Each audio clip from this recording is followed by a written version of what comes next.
Hi, this is Rick for EDU Mobile. Welcome to the iOS 8 development course. This is a large course, longer than any course we've ever done before. And the subject of this discussion is just to kind of introduce you to the course, tell you what you're going to need, and so forth. So let's get started. Okay, first of all, what are you going to need? You're going to need an Intel Mac running OS X version 10.9.3 or later.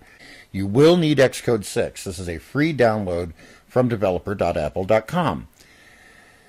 I suggest that you have some familiarity with an object-oriented programming language, but some familiarity with something like C++ or Java or Objective-C is good.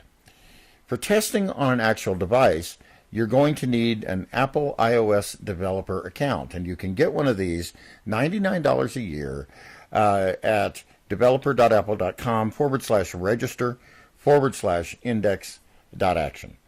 And this, you can register for an iOS developer account. It costs $99 a year, but you're allowed to test on an actual device. You are allowed to submit apps to the App Store, which after all, I guess is the point of learning how to program for iOS 8 and so forth. So what does the course look like? The course at this point consists of 16 units. There will be at least 16 units. I've already made a change from the published information on the website. I've split the Swift programming language unit into two parts because it's too big to cover in one week unit. But the course basically consists of 16 units, and there will be at least that many.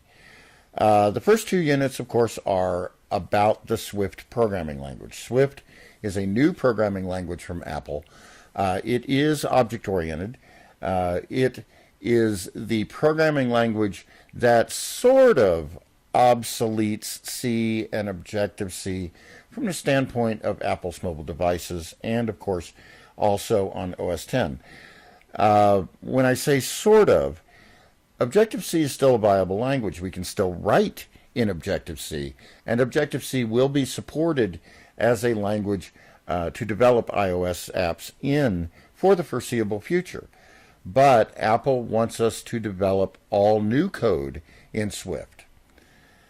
The third unit is about layouts and constraints and views and view controllers.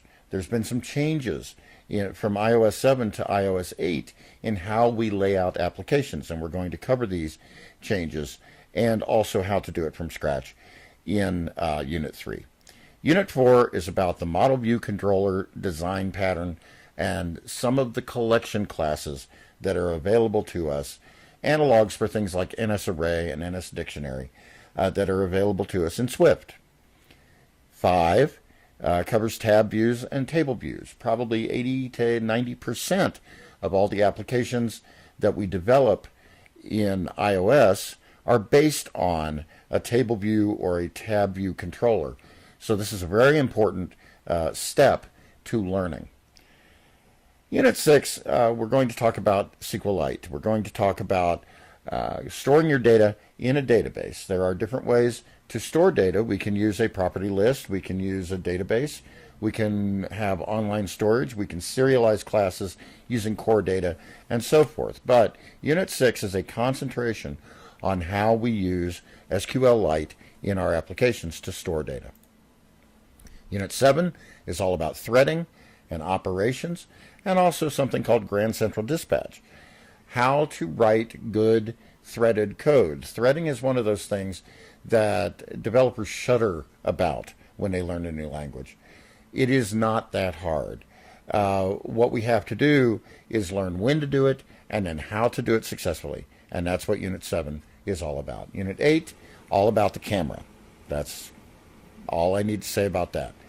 Unit 9 is about the hardware sensors, things like the location sensors, accelerometer, gyrometer, temperature sensors, things like that.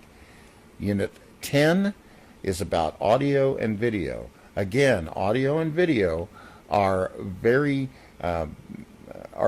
important things to know about when we're dealing with a visual device. Unit 11, core graphics, core animation. Core graphics and core animation are what pretty much everything else except for Metal is based on. These are the pieces in the Cocoa framework that give us a basis for things like SpriteKit and SceneKit and things like that. Speaking of SpriteKit and SceneKit, here they are in Units 12 and 13. Unit 14 covers Metal, which is a very low-level 3D graphics library. SceneKit will get us pretty far in terms of 3D. SceneKit, by the way, has been in OS 10. It is now moved to the iOS framework, or the iOS platform. So this is very good news for iOS developers. When we need a lightweight sort of 3D environment, we can work in SceneKit. When we need the heavyweight Metal, the low-level graphics framework, then we can choose to use Metal, and we'll talk about that in Unit 14. One neat thing about Metal, if you know something about OpenGL or 3D graphics programming in that context, with Metal, we pre-compile our shaders. They're not compiled at runtime. They are pre-compiled.